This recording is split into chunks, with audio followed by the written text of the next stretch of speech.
Okay, so let me continue to tell you some funky facts about local while modules. Again, we'll restrict ourselves to SL2. So let me make a general definition.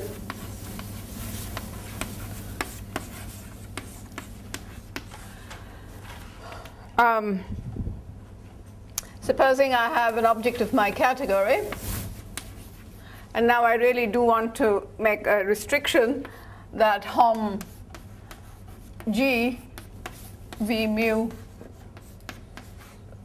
VR is finite for all mu in P plus and R in Z.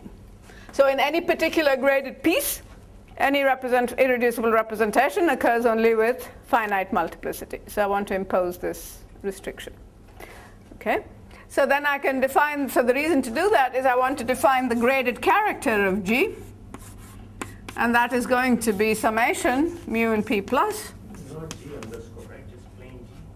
Hom G, yeah, just. This is the Lie algebra. With the underscore is the Lie algebra? Yeah. Otherwise, yeah. GT is the current algebra. Okay, I was just worried about the underscore. No, this is not, that G is a category, this is Gothic G, so. Oh, okay.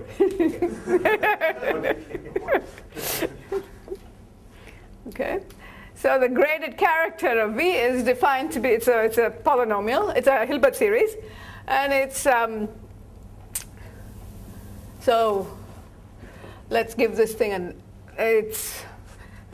so I want to say that it's the graded character of, so how do I write this? I want to write this as a power series. Where's my, so it's going to be F mu U, character of so the character of the irreducible representation V mu, and F mu U is a power series with non-negative integer coefficients is equal to summation S greater than or equal to 0, dimension of this Hom space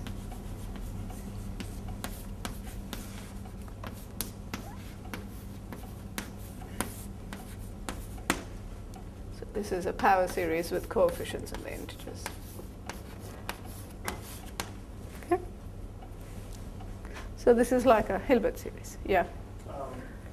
Isn't it for all of us? We're no longer working over them. So then this is going to be a power series infinite in both directions, possibly, in U and U inverse. Right, I'm not making any assumption on it being bounded below or above. Okay. The character V mu G, you mean? The G character. So this will be, in particular, summation dimension V mu nu E nu. So it doesn't, yeah. Mm-hmm. Okay, so wouldn't you also want to assume then that the weight spaces are finite dimensional? This is a finite dimensional module. No, but I mean for the entire VR, so you assume that each V mu occurs finitely many times. Mm-hmm. That will force it, right? No, that won't force it, no. But that doesn't matter. This is still a well-defined thing. But the coefficient of V mu might go for a 6. This is an irreducible G module with highest weight mu. No, when you multiply it further by your F mu. But in each slot it's fine. It's in each slot, it's finite. No, she's not writing the character. So, This character, so this, if you like, so where does this, the question is where does this whole thing live, right? It lives in ZP. This is a perfectly well-defined element of ZP, the group ring of P, and then you take U comma U inverse.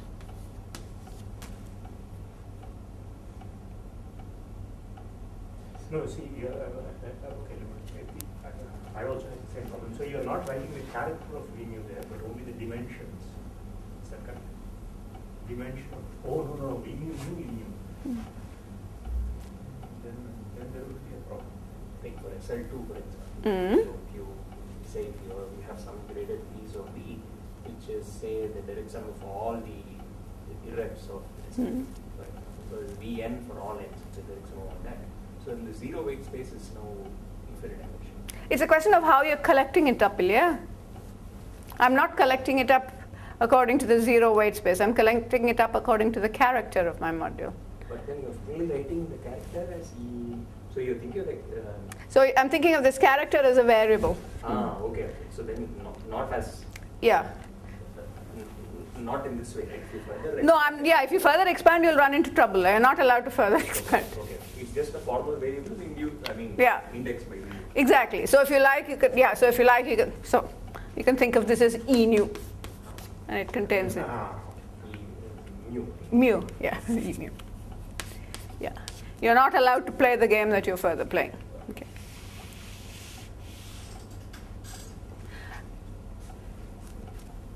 This sum would be infinite, right? This. No, Yeah. that could be. That could be infinite. So, I'm confused here. I have a slight problem with that said you need to say power series infinite on both the Yeah. Everything is formal. But that's not a ring, but maybe that doesn't matter for them. That's not a. Oh, no, that doesn't matter for now. That doesn't matter. Yeah. Every time you apply it, it will only work. You will have some restriction. Yeah. So this is just a form. Okay. So what I want to do is to compute the graded character of my local while module for SL2. Okay. So we want to compute this. Okay. So for that we need the following. So yesterday we saw that, so we know that the dimension of W log n is finite. Okay. So today I want to tell you what and then I told you, then the theorem was that the dimension of W log n is actually 2 to the n. And today I want to tell you how you prove this. Not how you prove this theorem, but what the precise statement is. And so this theorem is a consequence of the following proposition.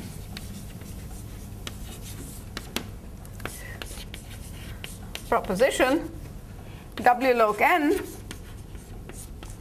is spanned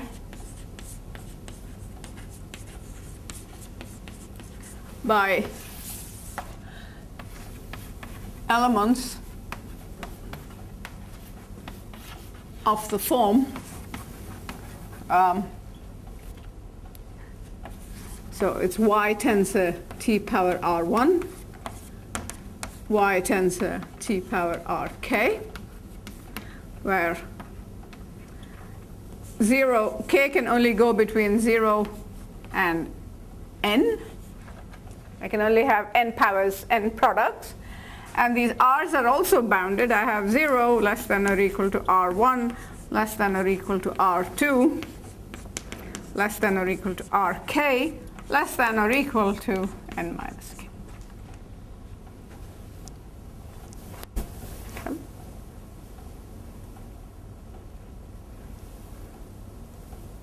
So why is this 2 to the n dimensional? Right?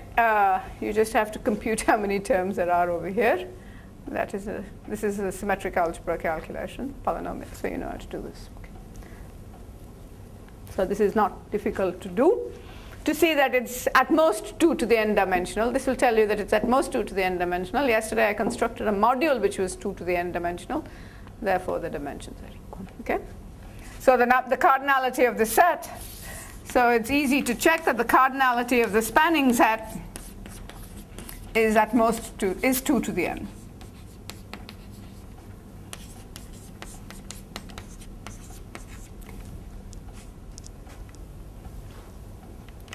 Okay, so now I want to calculate the graded character of this. Okay. And since this is finite dimensional, I can have both definitions that Vishwanath was objecting to and this one. Right? So is there a problem? You're wondering why this is 2 to the n dimensional. So this is homogeneous polynomials of degree at most k in n minus k variables, the space. Each k we are choosing k, n choose k. Exactly. N choose k. Yeah. K range from 0 to. So 1 plus 1 binomial. So the number of things over here is n minus k. No, is n choose k. The number of ways to choose these things is n choose k. And then it adds up. Okay, so now I'm going to calculate the graded character of W log n. And since I'm nicely in the finite dimensional case, I can also say, so this is equal, so what I'm really interested in calculating is this, mu in, so m in z plus, fmu, character, the g character of Vm. Okay. And since this is finite dimensional, this is also equal to summation m in z plus. Let me call this gmu, dimension of this is, yeah, that's correct. So dimension of W log. So let me change integers over here. I don't mean, yeah. So let me call this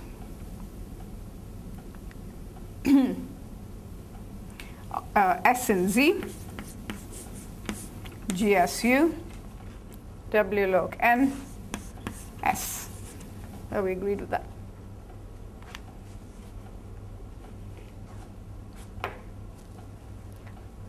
I'm just collecting terms in different ways. Here I'm writing W log n as a direct sum of SL2 modules and writing down their characters, right? And here I've expanded the character.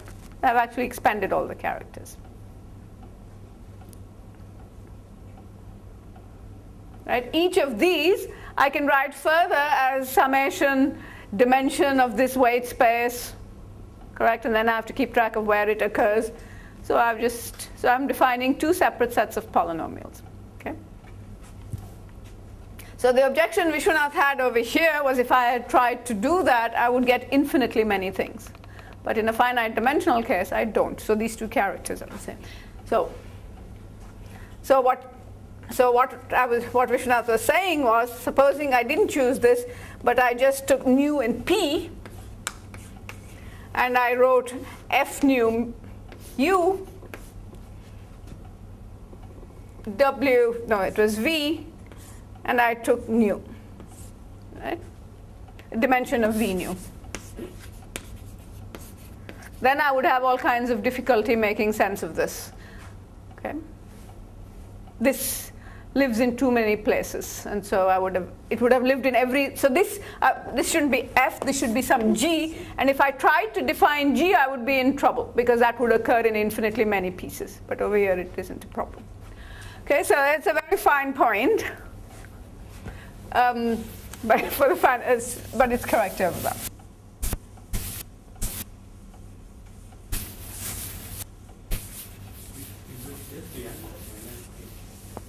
Sorry, say that again?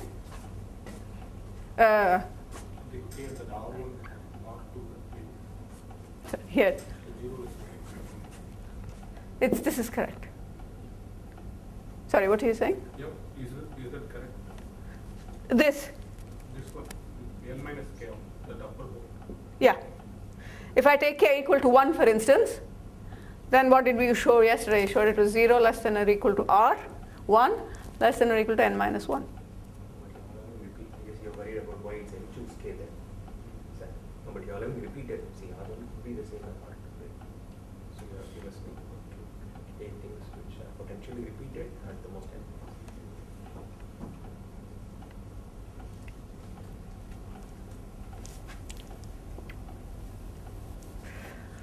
Okay, so why am I doing these two formulas over here? when I look at this, which character can I easily compute? When I look at this proposition, I'm trying to use my proposition, right? It's not obvious how, this proposition doesn't tell me how to group it up according to irreducible representations. But it does tell me a basis of this space, right? And it tells me also, really it tells me what this grade is as well. So let's look at this proposition. So the proposition allows us to compute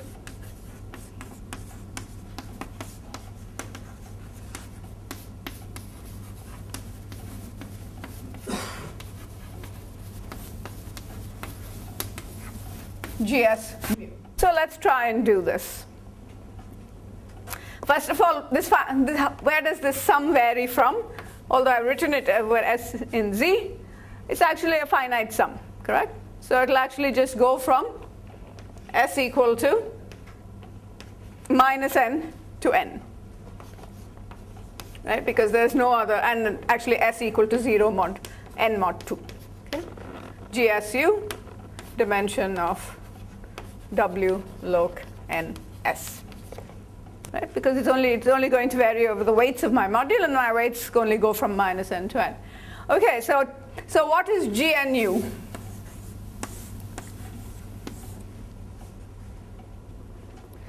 So GNU is the top weight space, right? W log n. So let's assume I'm working in grade. When I say W log n, we'll assume that this is actually W log n 0, right? We always have this grade. So what is the polynomial GNU? Well, the top weight space is of grade 0, right? And it has only one thing, so it's exactly 1. Have we agreed with that?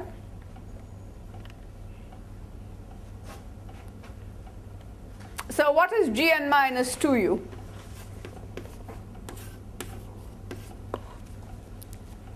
What does this proposition tell me? It tells me that Gn minus 2u is spanned by y squared, no, y1 up to yn minus 1, right? So what is Gn minus 2? So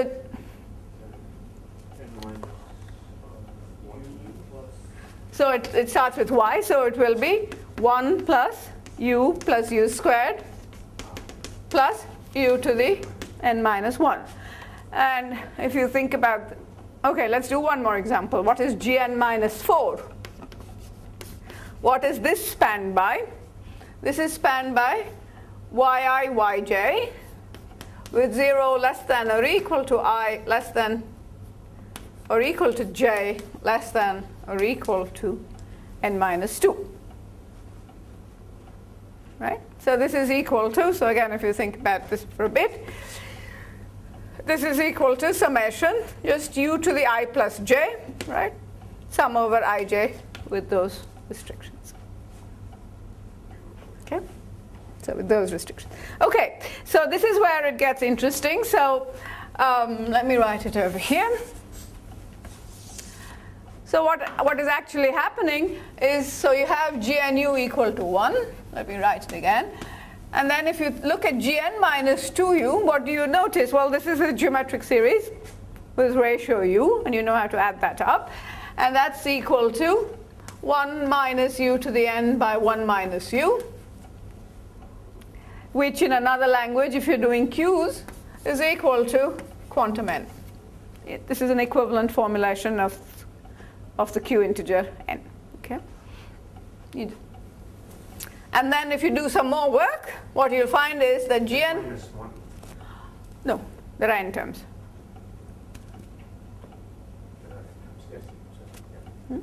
So if you do some more work, you'll find that Gn minus 4u is quantum n minus 2. Well, quantum n choose 2. Okay? And so you can continue this until you get to a particular weight, and then you never really care about going below 0, because then the weights just divide.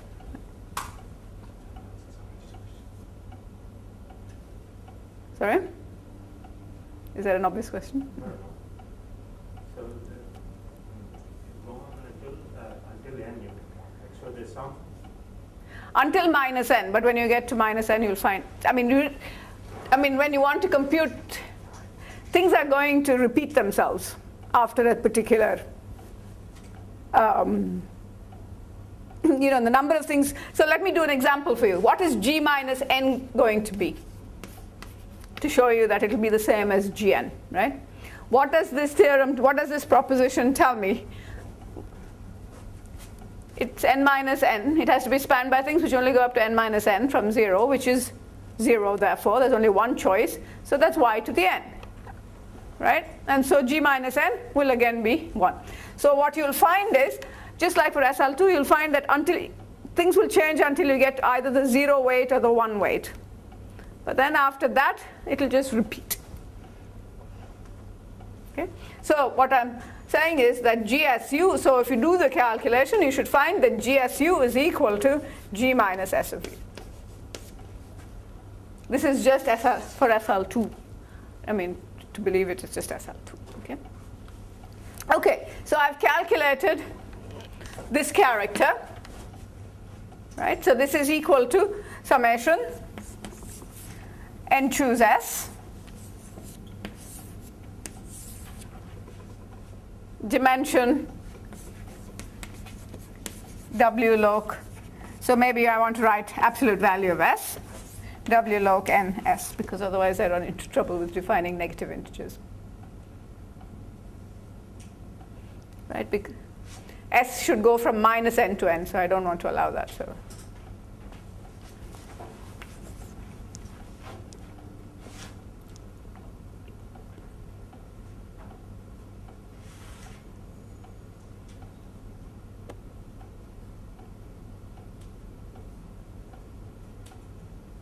okay? I'm sorry? You think of SS, it's off by 2. I'm writing W log n S. No, so P n minus Oh, P is yeah, so this is my, so what should I do, S over 2? maybe just P going from 0 to n. Just think of SS n minus 2P. P is going from 0 to n, n minus 2p. Thank you. Yeah, No, that is n minus 2p. n minus 2P and this is P. Yeah, correct. This is p. Yeah, okay. There's a problem in the translation from that board to this. Yeah.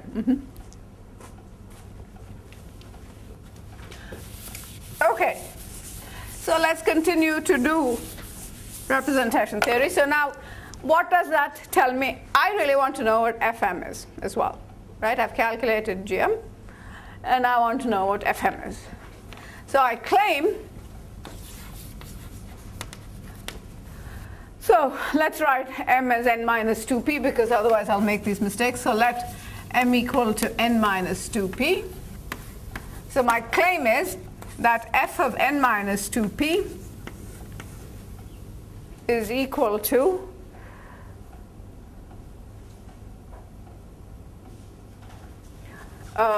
n choose p minus n choose p minus 1.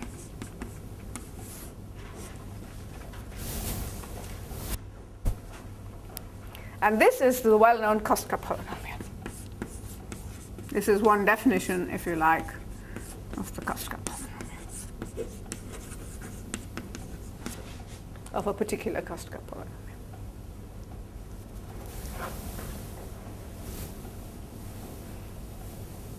Is there a question? Raghuvan's looking.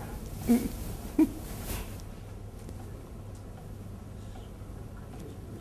log n minus 2p is just that you can calculate it using this thing.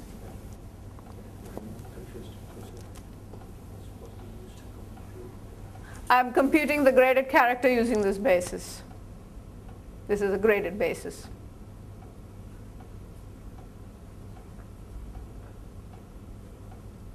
No, I understand what I No, I think this should be just E to the E. Oh! Yeah. Okay.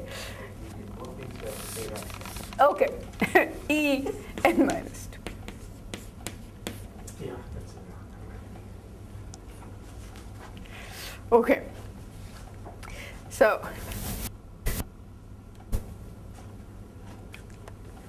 okay, so that is our graded character finally. And now I want to do this. I want to convince you that this f is this, n choose p minus n choose p minus 1. And the question is, why is this true, right?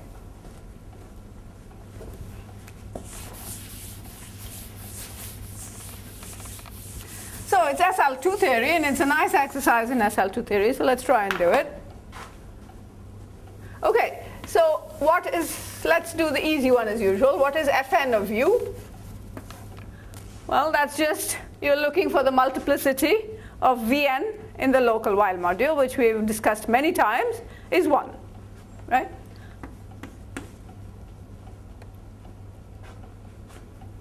Now, so I started with my thing vector over here. This is y, wn. And then the next thing we agreed looked like ywn, y1wn, up to yn minus 1 wn. Okay? So now so when I have yn, when I write this character, what else have I collected up? I've collected up everything which only applied y's, right? Because it's the G module through wn. So I've collected that up. Yeah? So then what can you conclude about these things? These things cannot belong to this module. Correct? And they cannot belong to modules from each other. They have the same weight.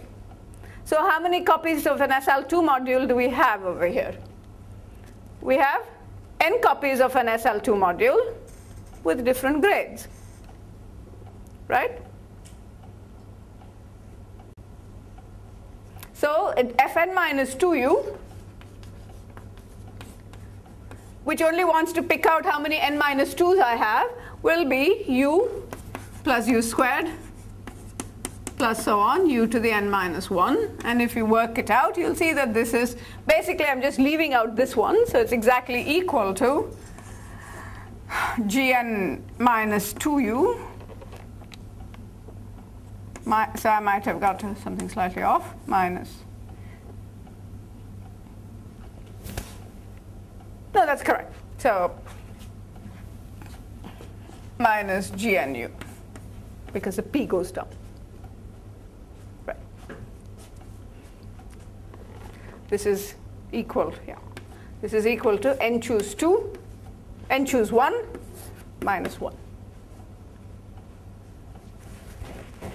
Yeah? Now what would I do at the next step? So here I would have y squared wn, right? And what else will I leave out? Now I'll leave out the entire module coming from here, just applying y's, right?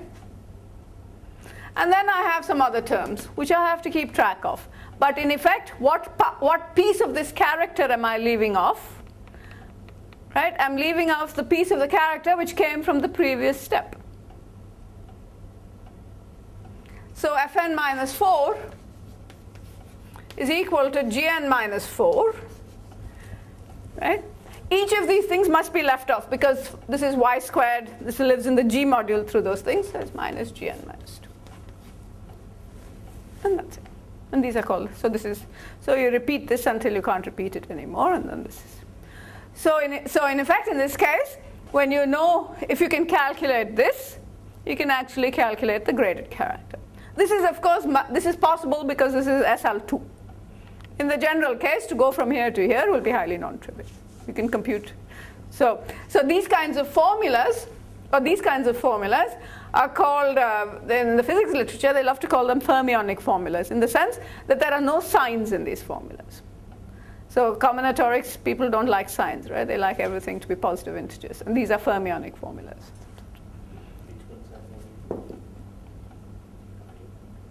Something like this. So you write down a basis and you calculate its grade and you put it together in a series. That's what they usually mean by fermionic formulas. Okay, so this is how you see the appearance. So if you take this as the definition of the Kaska polynomial, this is how you see the appearance of the Kaska polynomial in this. So this is a nice explicit calculation. I must admit this is the first time I'm doing it, which is why I get all this trouble. But anyway, so it's actually possible to do this in this case. Okay, so that's what I wanted to say about the explicit things in the local while module. And so now let's return to the global, unless there are any questions about this.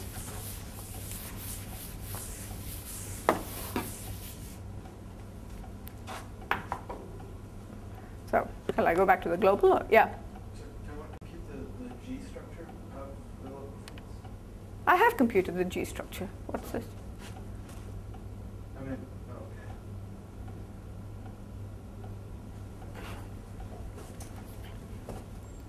okay. You mean can you compute a basis of the invariance? I don't know what you mean, but yeah. Okay. So let's go back. So now what we want to talk about is the relation between global and local while modules.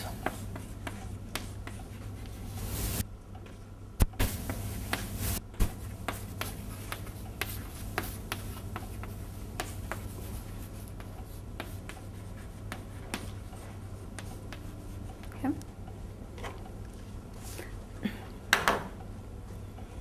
So the global while module W lambda R, so it's generated by an element little v lambda, W lambda R, with the relations that n plus tensor. Let me do this now for an arbitrary map algebra. Okay? So A is a commutative associative algebra. We might occasionally want it to be finitely generated. It's not always necessary, but for some of the results we might want the Jacobson radical to be 0. Let's put in all the nice conditions that you want to put in, but they're not always necessary. But so this is n plus tensor A, W lambda equal to 0. H of W lambda is lambda H W lambda. And all algebras have units. And xi minus tensor 1 raised to lambda hi plus 1, W lambda equal to 0. Yeah.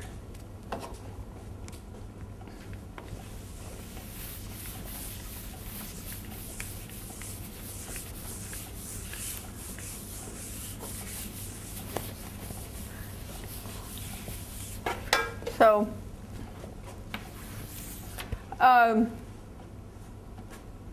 okay, so now the important observation is that WA lambda R.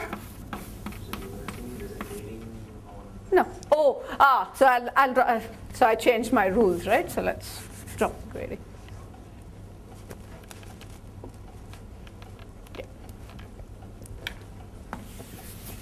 When we work in the graded thing, we'll reinstate the grading. Okay. So the important fact is that WA lambda has a right H tensor A module structure, which makes it a bimodule. What is G for that? Say that again? What is the category G here? We're not looking at the category G.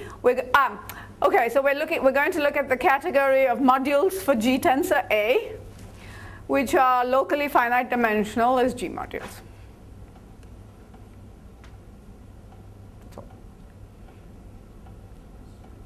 So in our category G, you just have additional structure, you can drop it. So the grading is gone. It's just integrable as a G module. Exactly. So WA lambda is integrable as a G module.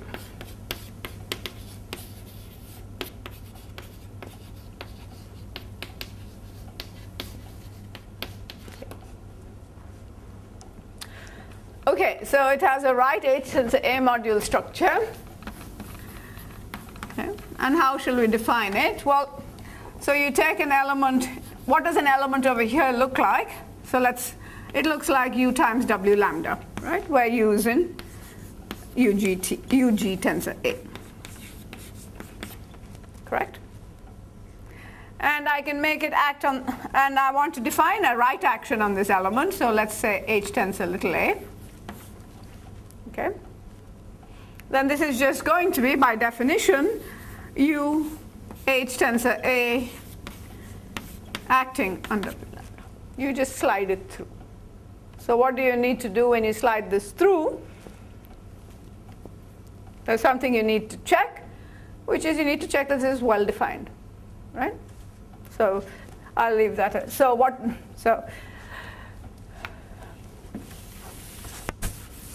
I mean, it looks very cheap, but it works.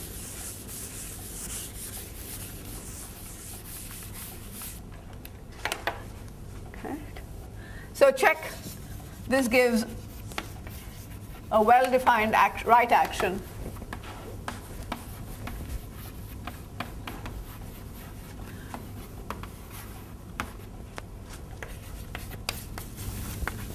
of H tensor A on W lambda, and moreover makes it, and is compatible, so it's a G tensor A, H tensor A binary.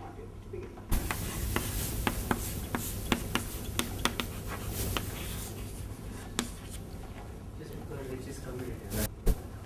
Oh, you mean why is this well defined? No, because the reason why it's right action is only because H is commutative.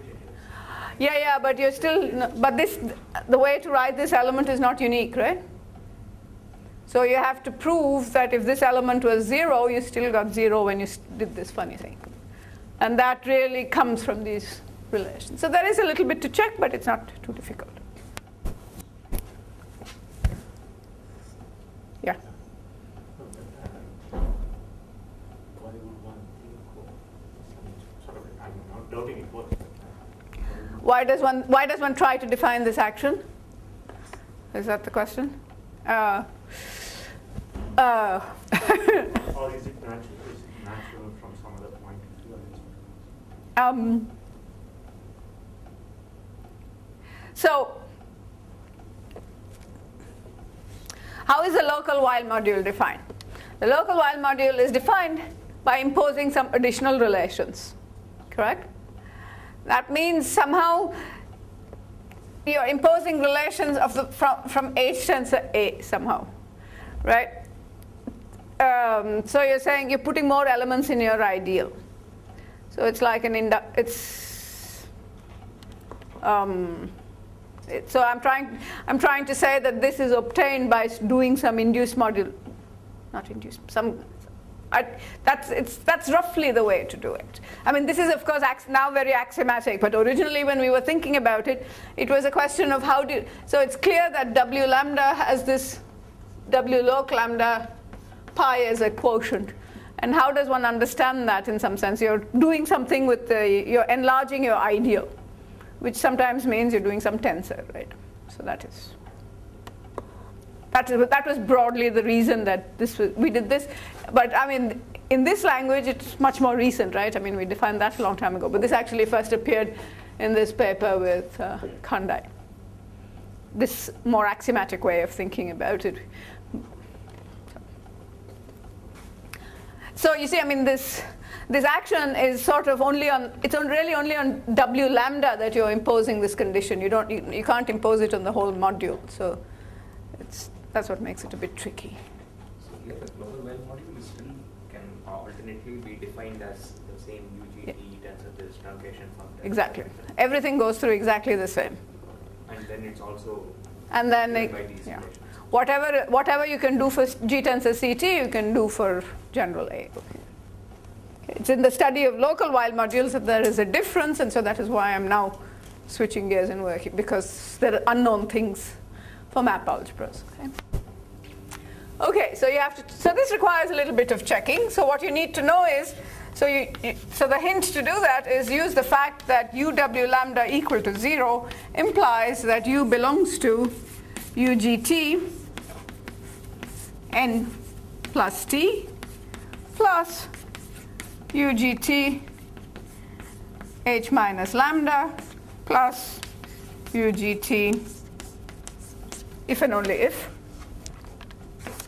xi minus raised to lambda hi plus 1. So this is what you need to prove that to show that the action is well defined. Okay, so now I have this nice commutative algebra which acts on the right, and of course then it's also a module for my enveloping algebra. Okay. So what shall I erase? I think I can erase this.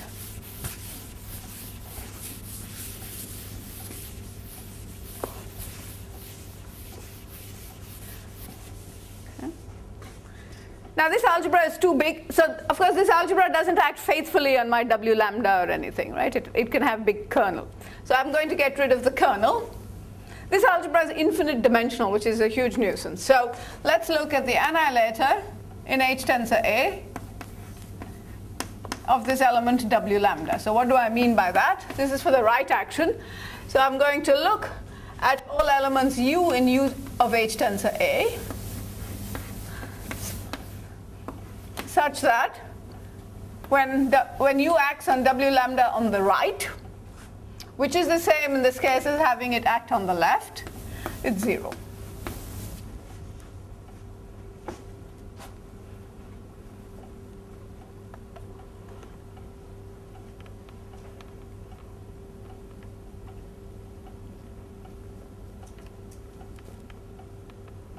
So by the definition, the right action when you're in H tensor A on W lambda is the same as the left action.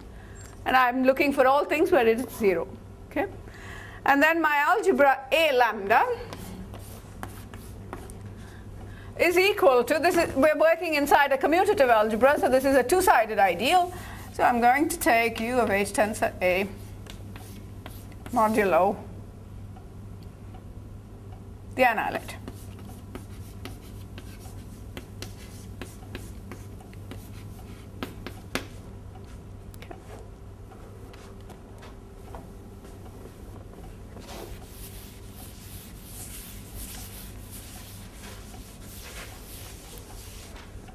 So in other words, what we now have is that WA lambda is a left G tensor A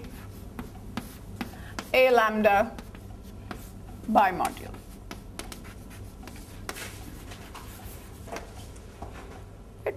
Because the action obviously descends to the quotient, the right action.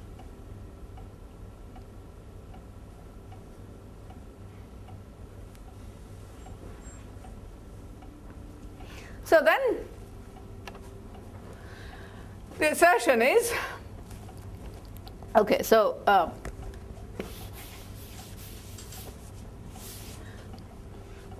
haven't told you, so let's talk about the local, I haven't told you what the local while modules in this general context are.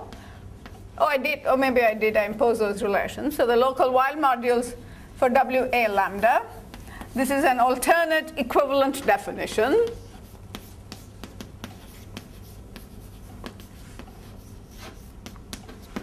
And that's the following. It is that W loc, so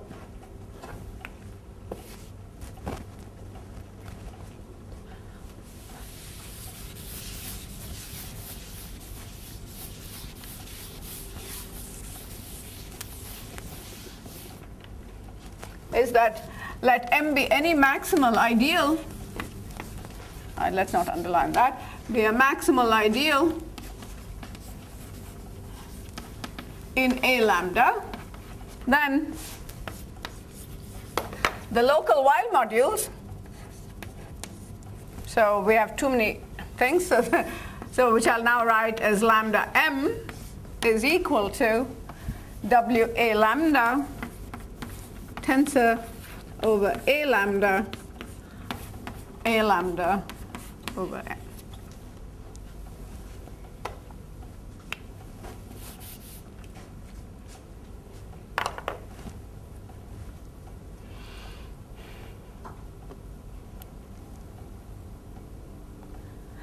This is far from obvious from the earlier definition of local while modules that I gave you. Okay? But it's true.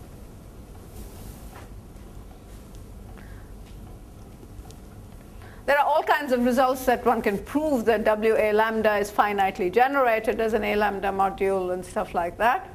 Once it's finitely generated, then I'm going modulo maximal ideal, and so that gives me that the dimension is finite. So it gives me a different proof, but it'll all use the same ideas. What you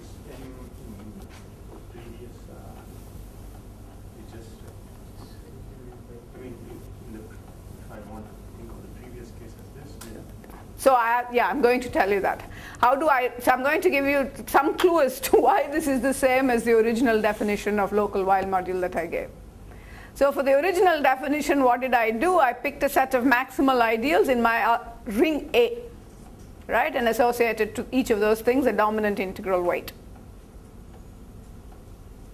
Right, so I had my space of finitely supported functions from the underlying variety to P plus. Even for, I guess what I was asking is that just for the current algebra, you said local while module is global with this additional relation that extends to Yeah. So No, that is for the graded local while module, but I also defined the non-graded local while modules. also this matches up with the Yeah, other one. yeah, exactly. It will match up with the other one. If you want to match this up with the graded while module, local while module, I have to I need to really to tell you what A lambda is, but then A lambda will be a graded algebra, and this will you take the augmentation ideal in that graded algebra.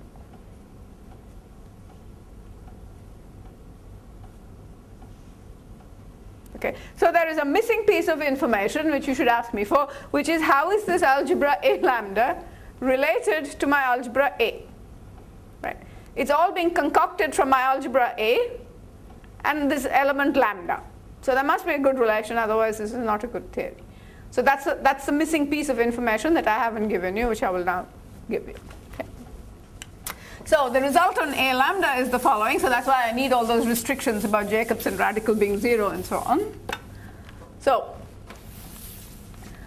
theorem. The algebra A lambda is actually isomorphic to the following. So you take the algebra A, you tensor it up lambda h1 times, okay? Then you make the symmetric group, let me write the whole thing. You make take the ring of invariance for the symmetric group action and repeat in every component.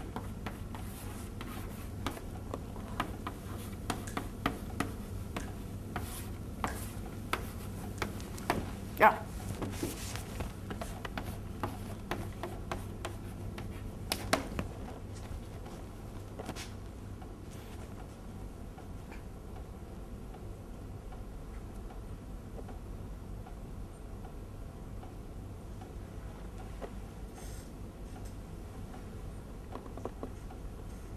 So if you're doing SL2, then what is AN? It's just A tensor N, right? How does a symmetric group act on this? It just acts on it by permuting the factors, right? And you take the ring of invariance of that. So as long as A, for instance, is a nice algebra, this is exactly AN. Otherwise also you can just bold AN. Yeah? And in the case, so again, as I said, all these things require a fair amount of work, but let me just tell you the answer. So let's look at what this tells us. Supposing A equal to CT, right? Then what do you know about this? What is A tensor N? That is the polynomial ring in n variables. What does and then I'm taking the ring of invariance. What does Chevalier's theorem tell us? It tells us that that's again a polynomial algebra in the symmetric functions. Yeah? And what symmetric functions is it? Then A tensor N is really isomorphic to our favorite polynomials which Garland gives us, which is P1 up to Pn.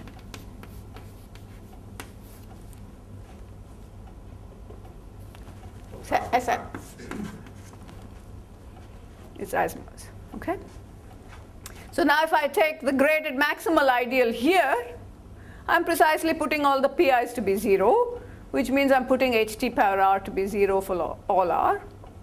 Voila, I get my. Okay. In general, of course, the ring of if A is not the polynomial ring in one variable over here, then this ring of invariance you don't know very much. It's certainly not a polynomial ring. It's a complicated thing to study. Which is why the theory of local while modules for current algebras is very nice and completely understood. And here, there are all the underlying varieties for these algebras are very complicated, and there are singularities. So if I look at this local while module, its behavior depends on what maximal ideal I've picked when I'm working in this situation. And so the dimension of these local while modules can be varied depending on what maximal ideal. So let me state my theorem for current algebras. So I'm working in the non-graded category even. So we just think of, so the theorem, so this is a result which is due to many people. So for SL2, and Presley and I proved it, with Loktev I proved it for SLN, Fourier and Littleman proved it for ADE. Most recently, now we proved it in general. And there's another proof by Beck and Nakajima, which is completely different and quantum in flavor. These proofs are all completely classical. Okay? So this is a quantum proof.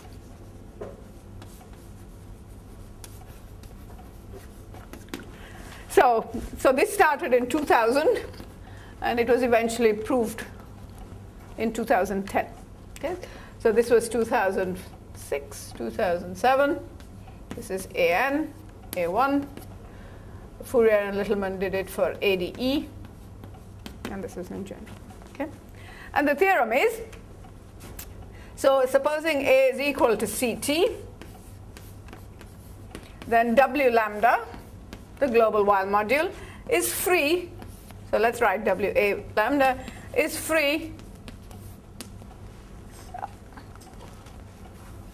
as an A lambda module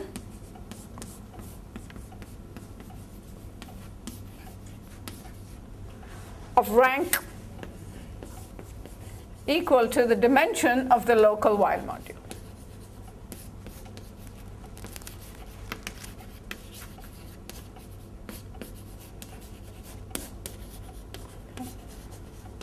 So that.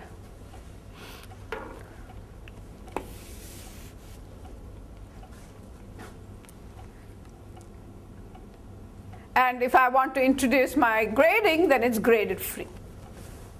Okay. So let me keep that. I want to keep everything. So okay, let's introduce this. So and similarly, WA lambda R is free. I'm still in the case as a graded A lambda module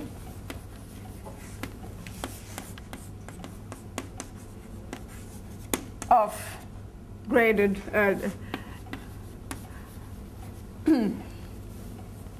with graded basis coming from the graded. So the reason, so this is poorly written, but coming from the graded character, knowing the graded character of the local while module. Okay. So as I said, this is not written as well as it should be, but the idea is you pick a graded basis for your local while module, and then you can lift it up to a basis for the graded module. Okay, and that's it. So, in other words, the graded character of WA lambda R is equal to the graded character of W loc lambda R, okay, times the Hilbert series of my graded polynomial ring, these variables. I'm still in A equal to CT. So my A lambda, if you remember, for SLN, for instance, was the polynomial ring in n variables. Yeah? And what is the grading I'm going to pick? I'm not going to pick the grading where each of these is 1. Remember, I'm thinking of these as the ring of symmetric functions. So then this has grade 1, this has grade 2, and this is grade n. So it's the Hilbert series of that polynomial ring. Okay. So of course, in proving that it's free, you also use the result of Quillen, because of what you normally prove is the modulus projective, and then you have to, because you're working over a polynomial ring, it actually becomes free. So you use just about everything to do that. Okay.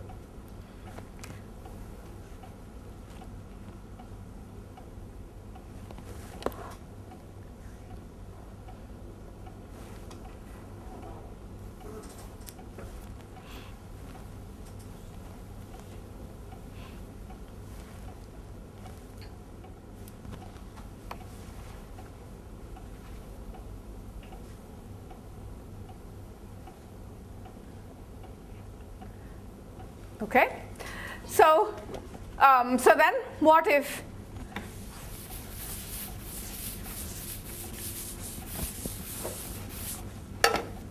okay, so what about analogs? So the theorem is false.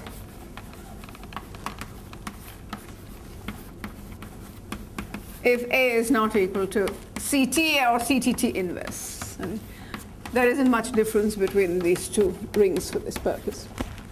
Okay? This thing. For that theorem, yeah. So the global while module is not free. The local while modules all have different dimensions depending on the maximal ideal. So are there interesting things depending? So question. So you can still define. So this ring A lambda, as long as A was a good enough ring, this ring A lambda is again the coordinate ring of some algebraic variety, right? So you can take the underlying variety, and you can still, so if X lambda is the underlying variety, right, you can still define a map from X lambda to the non-negative integers, yeah, which is you take a point. A point is given by a maximal ideal, right? So you look at W log lambda M lambda, where M lambda is the maximal ideal corresponding to lambda, or corresponding to Mx, Mx lambda.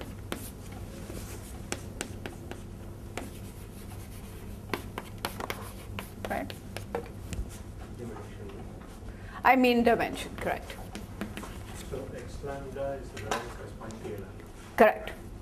So you take X lambda to be the variety corresponding to A lambda, or if you don't like that, just think of it as a set of maximal ideals in A lambda. For any maximal ideal, you can look at this. So then you can define this function, M lambda to this dimension. How does this vary? So what we're saying is that for the polynomial ring, it's constant. Right? What can you say about this function in general? So in this paper with Tanushree, we have we understand this in some small case. I mean, in some small piece of the variety, we can say something about it. And I don't remember that result, so I'm not going to. But in general, what happens? So what can one say about this function?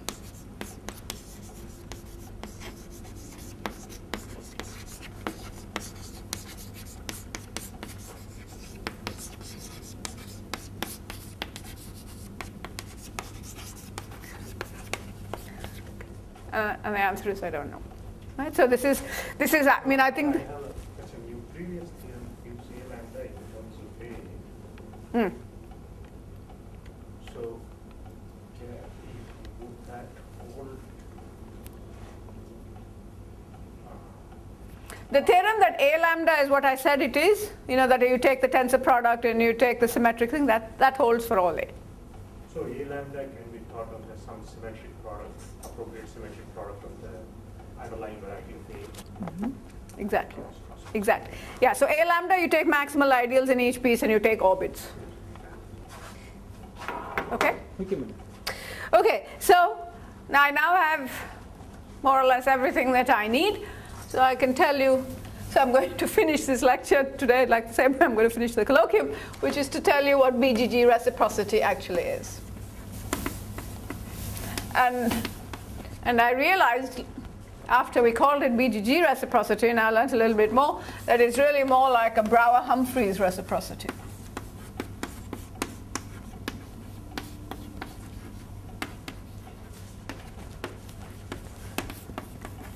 Okay. So our theorem, so this is joint work with Bennett and Manning. So the theorem we proved was assume G is SL2. Okay. Then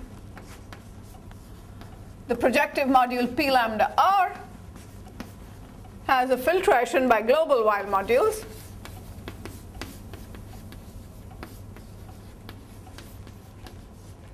So W mu S. Okay.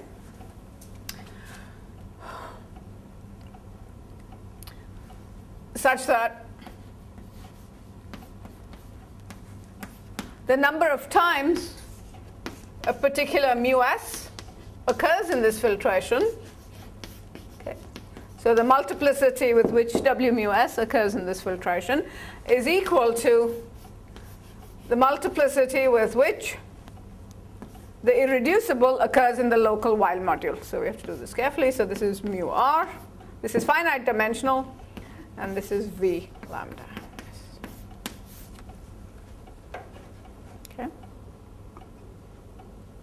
And the reason I say that this is more like Brouwer reciprocity is because when you're doing these highest weight categories, this is projective, this is sort of standard, and then there's a co-standard and this is projective, standard, and then this is somehow, no, I should write, this can also be written as I lambda r, and I haven't defined this, but it doesn't really matter for the moment. But you can do some dual constructions. So there's a dual construction to this, and there's a slightly different notion. So there's a nabla construction. And then this is saying that the multiplicity with which nabla occurs in the injective is equal to the multiplicity with which the irreducible occurs in the standard. So this is something that one sees in algebraic groups. Okay. So you have to be careful. So you see what's happening over here is that my co-standard is going to be highly infinite dimensional, okay, because it's a dual of this.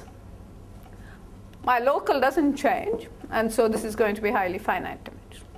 So in that sense, this is better thought of.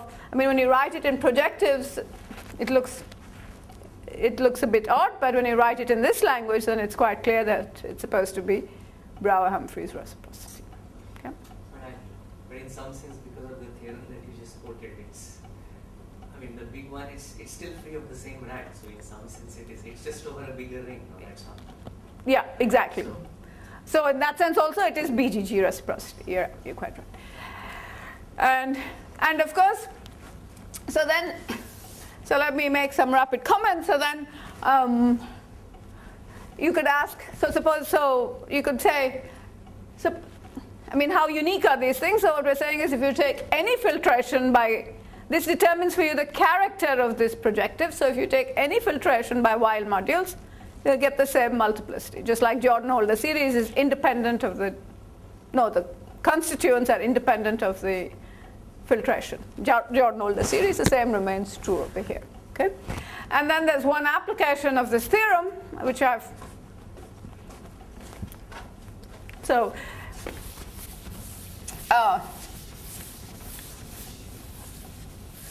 so I'll state the application in the afternoon. I have to still look up this precise statement.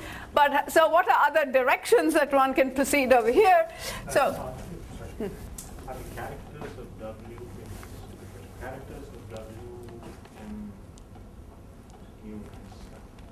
So the application of the theorem is, you see, you know this character, graded character. You know this graded character. So you can put it together to get the graded character of P lambda r. And this P lambda r was this favorite thing, right? This is a tensor product of the adjoint symmetric powers of the adjoint representation. So the application is that it gives you some way of computing that graded character because you know all these graded characters. But I can't write down a precise formula, and you guys will find all the fudging that I do. So I won't tell you what it is now. But it's so it tells you something like for SL2, it tells you something like 1 over 1 minus something to the u raised to 3, q raised to 3, I guess. Okay. Oh, it doesn't matter if I write the cos is equal to some product of quadratic Koska polynomials. I don't remember what these things are. So it actually does tell. So this theorem does actually tell me in a combinatorial way how to compute the characters. That doesn't mean I can write down closed form anything more than this. But so it's some infinite. So it's some product equal to some formulas that this character gives me. That's an application. Okay, so let's talk about what possible further directions there might be.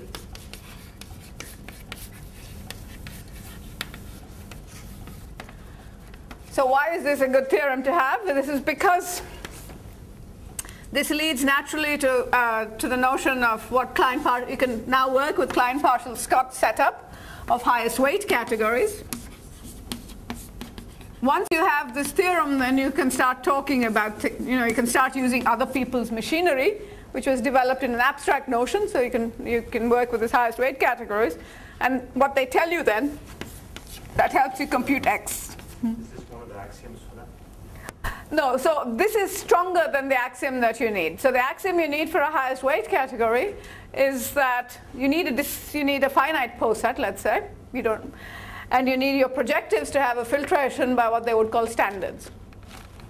They don't have, and then you need some, and then there's some partial order, and you need it to be well behaved with that partial order. But you don't actually need to know with what multiplicity the standard occurs in the projective. So in that sense, BGG is stronger. But yeah, this fact that the projective has a filtration is critical to defining highest weight categories, and that this gives you. So then this helps understand homological properties. Okay, and then you can also use the machinery of Donkin.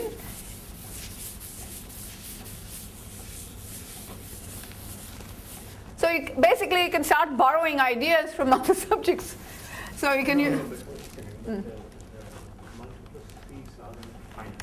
Yeah. You could have filtration. I mean, the filtration could be infinite. The filtration is infinitely long, but for any given mu, there are only finitely many s's. If I fix a mu, then the number of s's are fixed. Because this is finite dimensional, so the grade doesn't go infinitely off. So this will become 0.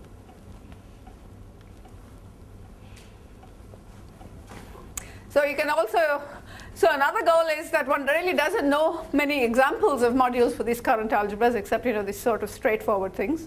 But now if you have this, then you can also use Donkin's machinery to construct analogs of tilting modules.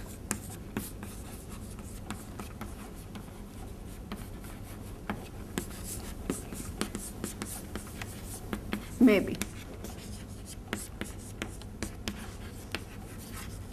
Okay. So basically, as I said, you can now look at results that other people prove in standard cases and say which of these work, which is pretty much. So one of the nice results that exists in this algebraic groups thing is the following. So one knows that if you take, so let me just write it as a question.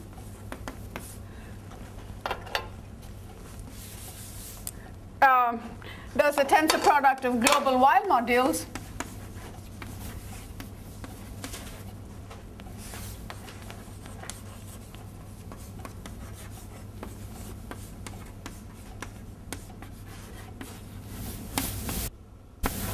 have a filtration by global Ys?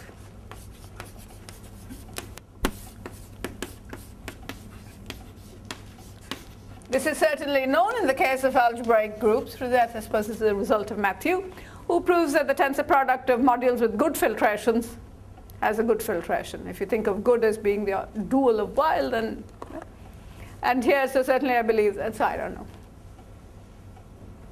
So, I mean, I don't know how one proves such a statement. I mean, even for SL2, the most I could guess, I'm inclined to believe that the answer is yes. I know that the answer is false if I replace global by local. So the answer, the question is false for local. That is, in fact, not hard to do, and it's a good exercise to do. Show question is false for local Y modules. SL2 gives you all possible counterexamples. Local Y modules. But I still think it's true for global. There is one important fact that I haven't mentioned about global Y modules for SL2. So there's a very useful result that if you look at the global while module for SL2, okay, then you can realize this as the nth symmetric power of the natural representation C2 tensor CT.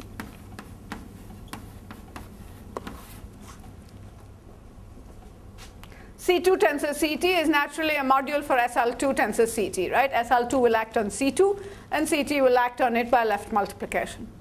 So you take the nth tensor power of this, and you look at the symmetric part of that. Okay, so this result was again in this original paper that Andrew and I wrote.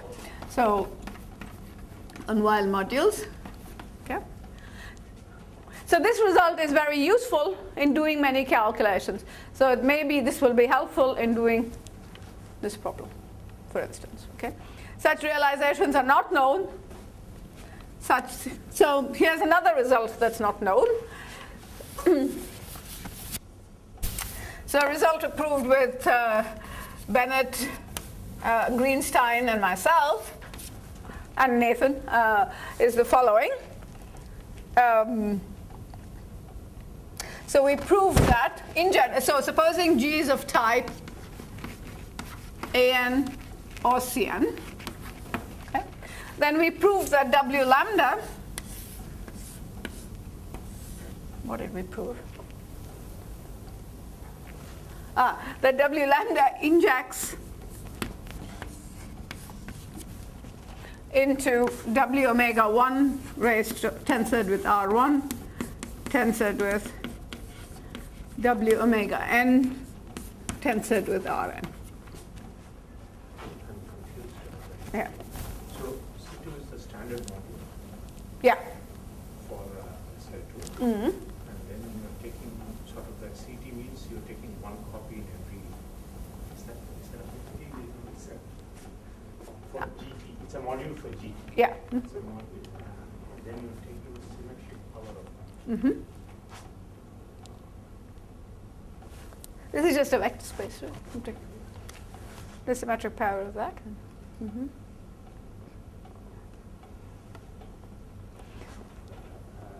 As a G module. Yeah.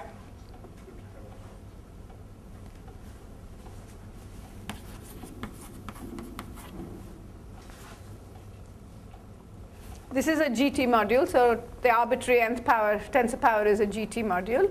And of course, the symmetric things in that is also a GT module. And I'm saying that that's actually Asimov. Okay?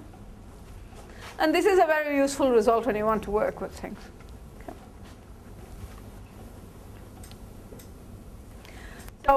So some analog of that result is something like this, that it maps into this. Okay? This is not known for other types.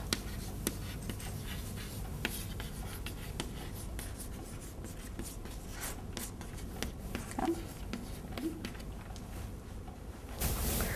So Lambda is the first one. yeah, lambda is R1 omega 1. Yeah, lambda equal to summation Ri omega I. Okay. What's another funky fact about Verma modules? So, yeah. About well, maybe it does not matter, but what's bothering me a little is as a G module, Yeah. Wn seems to be quite, it has many graded characteristics that need not be defined. Oh, yeah, it is.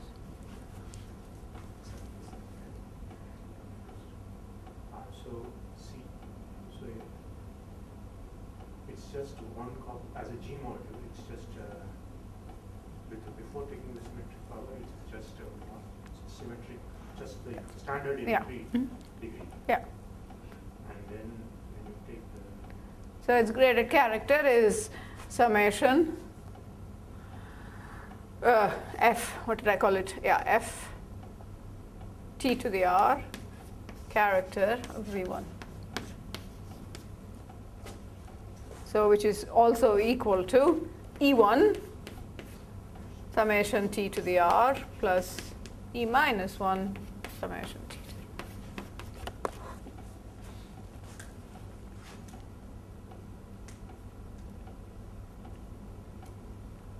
before taking the symmetric. Before taking the symmetric.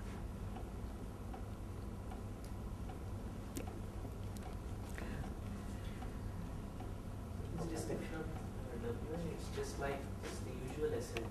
Exactly. It's the n symmetric power of the defining of the Exactly. So Vn is S2 of C, Sn of C2. Right? And here what you're taking, so if you like, so this sits inside, you can think of this as sitting inside C2 tensor n tensor the polynomial ring in n variables. Right? That's what the tensor algebra, that's what the Tn C2, Tn of this will be. Right? And now what are we saying? What is this symmetric group action? It acts diagonally on this, and you're taking the invariance. Diagonal invariant. That's another way of thinking. Here, I don't know, but generally descriptions like this, just for type B are just descriptions for type B in terms of symmetric powers and exterior powers and their tensor products and divided powers. They are available, very explicit descriptions and straightening rules. It's all available. So that result that we show over there, Yeah. such a thing for type. I mean, I'm just going purely by just over C. You know explicitly how to put it inside. In fact, you can replace those tensor powers by just some symmetric powers. Yeah. Over here, okay, yeah, sure. This is the Young, take the Young subgroup, yeah. And in fact, on the left, you know what it, okay, so on one side you'll get symmetric powers, on the other side you'll get exterior powers, and you can just explicitly give this Young symmetrizer map. And know precisely that this W lambda is the image of this map. It is one multilinear algebraic. Right. I'm giving the dual description here of the induced of the nabla rather than the. Yeah. So I wonder if something like that is. Yeah, no, that would, so it would be very helpful to know exactly what the image is, right? So we certainly aren't able to say what the image is. That's because we don't know enough of this kind of. So that result. So these are what you're saying. These are like polynomial representations, right? Yeah. So the reason for that injection, is it similar? I mean, is the reason for that similar for why this result is true for SL2? Is it for similar reasons?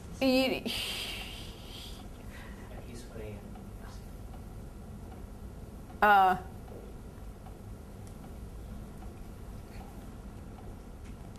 You could say so.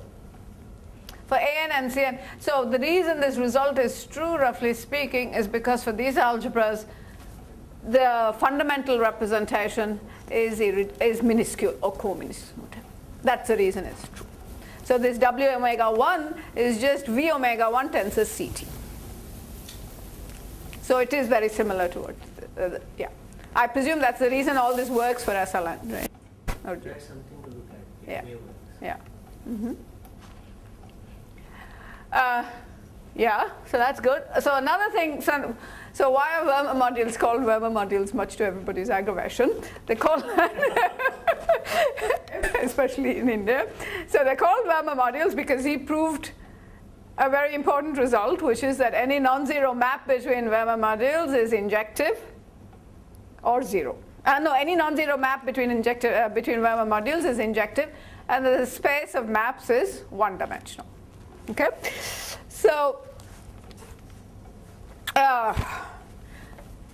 well, if our global wild modules are supposed to be like Verma modules, one should ask that question, right? So I wonder if I should say that this afternoon. Okay, so then the next question, which comes from analogy with Verma modules.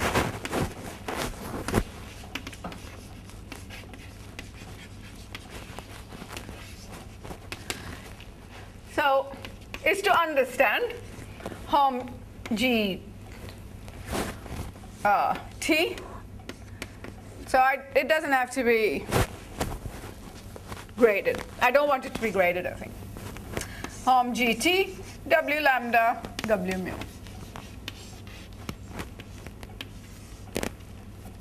We can also ask the question for graded, but that's not.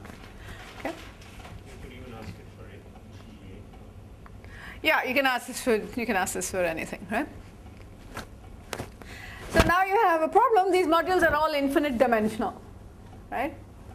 So it may not be entirely reasonable to ask whether the dimension is finite, especially if you drop the grading. But what you can notice is, so now we'll use this right module structure. So this is a right module for W lambda. A lambda is a right module for W lambda. W mu, A mu is a right module. So now you can look at the HOMS as a right A module. Is an A mu module, right? HOM GT. So this is a bimodule for GT and A mu. So this GT structure is being taken care of over here, but I still have an A mu structure on this HOM space. Okay? So then, and for GT anyway, you know that these are all free modules. This is so the theorem. So the result we proved was that this HOM GT as an A module, as an A mu module, is free of rank 1 or 0. And also that any non-zero map is injective.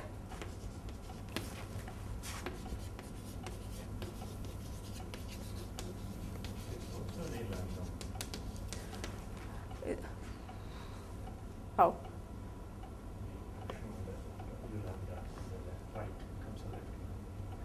It becomes a left A lambda module.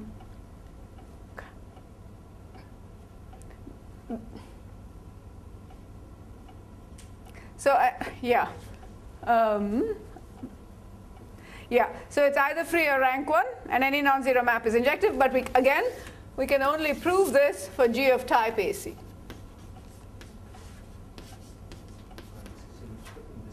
Yeah, it's in the same paper.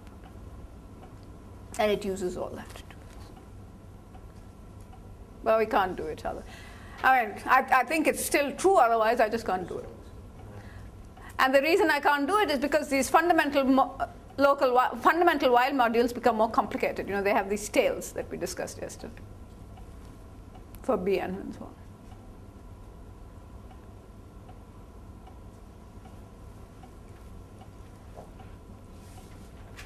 So I mean, so basically you just look around, and any question that you can do in some context, can you formulate it and do it in this? It always needs this tweaking because these modules are somehow very infinite.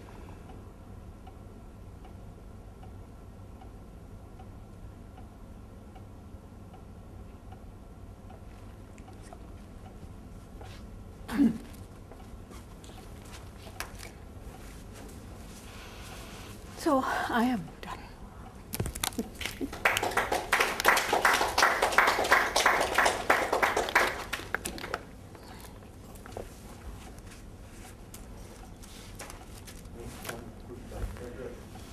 Analogy.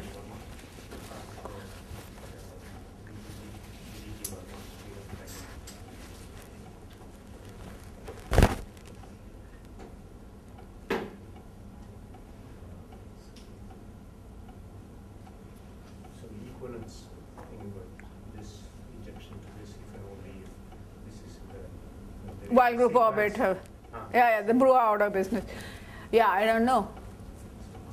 Because you see over here, what happens is, I mean, for AN and CN, what we prove is that this is actually 0 unless lambda equal to mu, and otherwise it's free of rank. Otherwise it's isomorphic to lambda. So I don't.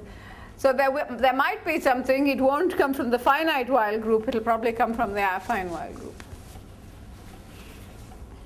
Ungraded, right? This is ungraded. So the only non-zero one is when it is identical? No.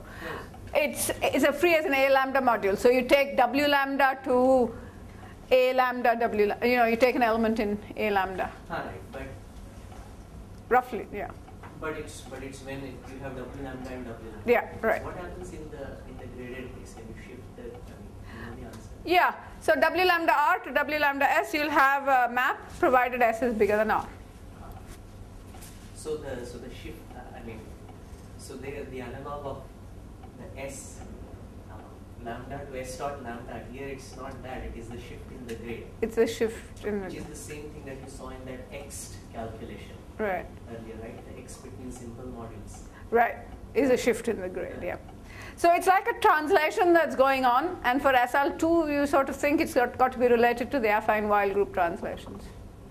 But I don't know how to make that, yeah. So my feeling is that I'm missing this affine Weil group action over here in understanding this.